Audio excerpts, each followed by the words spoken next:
থানার অন্তর্গত সাধন চৌমুনি ওয়েস্ট নোয়াবাদী জায়গায় উত্তম কুমার বর্ধন ওনার বাসভবনে ওনার মা থাকেন, যার বয়স 75, নাম রাজলক্ষ্মী বর্ধন, এবং ওনার ছেলে উত্তম একসাথেই থাকে বাড়িতে, আর কেউ থাকেন না। উত্তম ব্যবসায়িক সূত্রে গতকালকে সকাল 9টায় ঘর থেকে বেরিয়ে যায়। বণিক জমিনে ওনার দোকান আছে।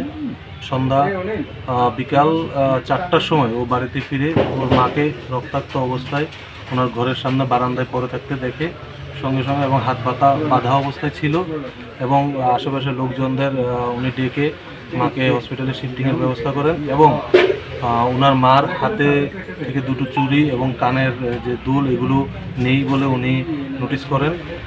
সঙ্গে সঙ্গে পুলিশকে জানালে বৈদ্যনগর থানার পুলিশ ভিজিট করে, আমরা এবং সিনিয়র অফিসাররা সবাই আমরা ভিজিট করি এবং একটা মামলা নথিভুক্ত করি।